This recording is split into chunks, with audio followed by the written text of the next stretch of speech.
How to put pictures in TikTok comments. Hey everybody, welcome back to our official help desk.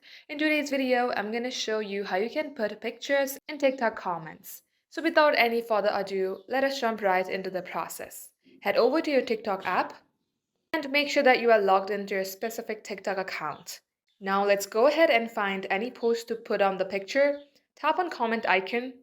Now, in order for you to add a picture in the TikTok comments, you have to reply to any of the other people's comment. Tap on reply, then tap on video icon on your left side. This will open up your camera. From here, tap on upload. As you do so, you will see a lot of pictures from your gallery section. Tap on anyone that you would like to upload and tap on next. Once you have done that, tap on to post.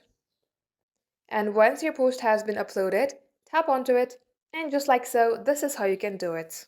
So that is all for today's tutorial. If you would like to see more videos on this topic, then do comment down below and we will get back to you soon with more tutorials like this. In the meantime, what you can do is like this video and subscribe to our channel. Also, don't forget to hit the notification bell to never miss an update from us. Lastly, thank you very much for watching the video till the very end.